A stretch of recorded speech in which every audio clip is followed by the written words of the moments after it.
Shalom Bapak Mama, saudara-saudariku yang diberkati Tuhan. Selamat bertemu kembali di Suara Marturia, Senin 14 Oktober 2024.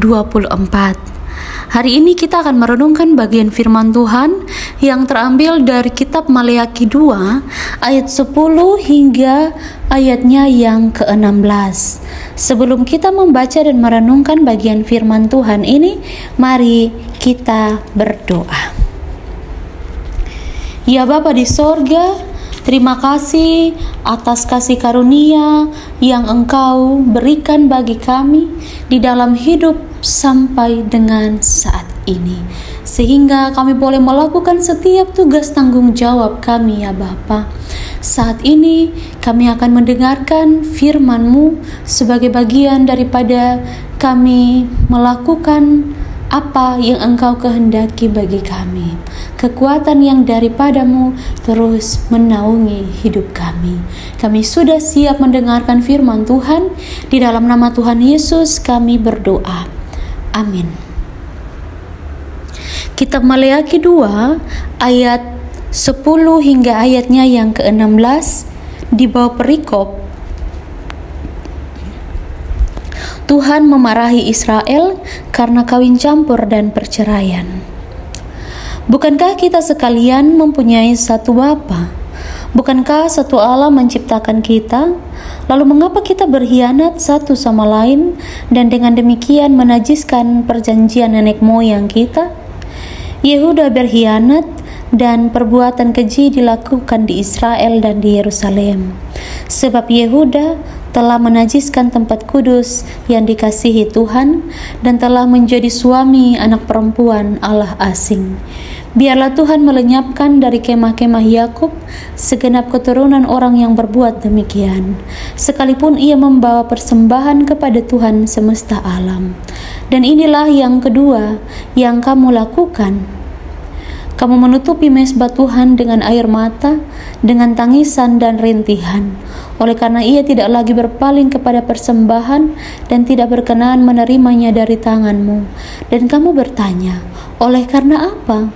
Oleh sebab Tuhan telah menjadi saksi antara engkau dan istri masa mudamu yang kepadanya engkau telah tidak setia. Padahal dialah teman sekutumu dan istri seperjanjianmu.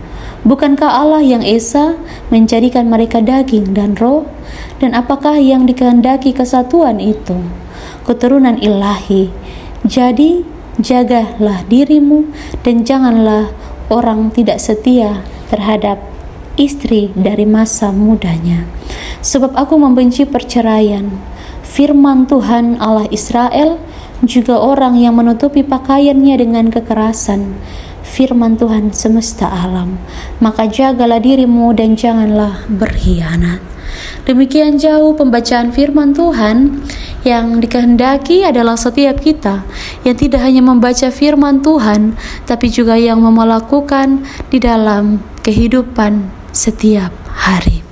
Bapak Mama, saudara-saudariku yang diberkati, ketika kita membaca bagian firman Tuhan ini, di sini Tuhan memarahi Israel karena merasa bahwa mereka berkhianat. Janganlah berkhianat. Allah menegaskan di akhir perikop bahwa jangan berkhianat karena meninggalkan kesetiaan dan iman kepada Tuhan.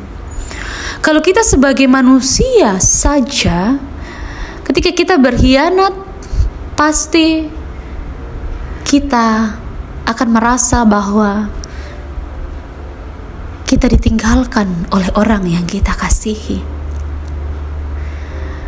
Ketika kita merasa seperti itu, pasti kita juga bisa merasakan ketika kita mengkhianati Tuhan dalam hidup ini. Digambarkan bahwa sebagai suami yang tidak setia pada istri pada masa muda dan melakukan kekerasan.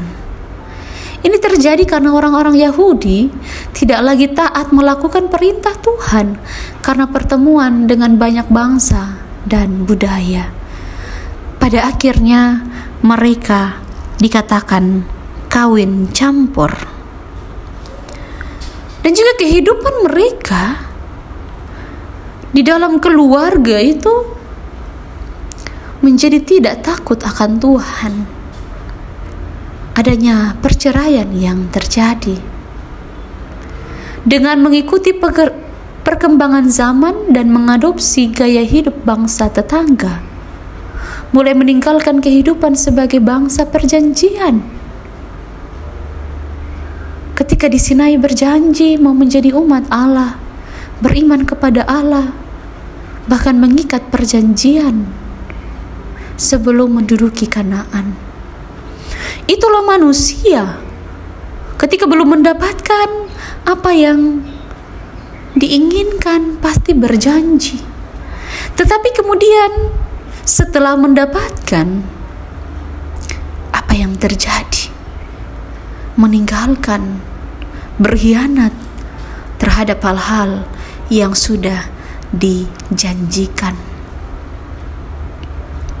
Kita melihat bahwa keturunan Yakub, anak cucu Abraham, Ishak dan Yakub, mereka mencampur adukan kehidupan beriman kepada Allah, bahkan menajiskan ibadah kepada Tuhan. Dalam kehidupan, rutinitas yang mereka lakukan tidak lagi mengutamakan apa yang menjadi kehendak Tuhan, tetapi mereka berkhianat dengan melakukan segala sesuatu berdasarkan kehendak diri sendiri. Itu bukan kebenaran. Sebab Allah itu tidak boleh diduakan. Begitu juga dalam kehidupan berumah tangga. Tidak boleh ada perkhianatan, berdosa. Hari ini firman Tuhan menegaskan bahwa tidak boleh. Karena itu segala sesuatu yang dilakukan dalam hidup, jika dilandasi dengan pengkhianatan, maka pasti akan mengakibatkan yang namanya dosa. Dosa terhadap diri sendiri dan juga bagi orang lain. Tidak ada damai sejahtera. Tuhan memperingatkan kita sebagai orang percaya. Mari kita hati-hati menjalani kehidupan kita. Mulai dari orang-orang muda, mulai belajar setia di dalam hubungan, maka sampai kepada kehidupan rumah tangga, engkau akan menjadi orang yang setia karena takut akan Tuhan. Kesetiaan kepada Tuhan itu sudah ditanamkan dari masa mudamu. Maka dari itu Bapak Mama saudara-saudariku, kita belajar daripada bagaimana Allah merangkul umatnya yang berkhianat. Ia mengingatkan tentang apa yang baik dan harus dilakukan oleh mereka. Maka dari itu, mari kita memberikan perhatian penuh supaya kehidupan kita menjadi kehidupan yang terus baik dan akan baik sampai selama-lamanya bersama-sama dengan keluarga kita di mana saja kita berada. Kiranya Roh Kudus menolong kita semua. Amin. Mari kita berdoa. Ya Bapa di sorga, terima kasih untuk firman kebenaran-Mu. Engkau mengutus kami untuk melakukan apa yang baik di hadapan Tuhan dan belajar untuk tidak berkhianat kepadamu ya Bapa. Mulai dari dalam rumah tangga kami masing-masing, ingatkan kami ya Bapa dan ampunilah kami. Di dalam nama Tuhan Yesus Kristus kami berdoa. Amin. Terima kasih telah mendengarkan suara Marturia. Tuhan Yesus memberkati kita semua. Shalom.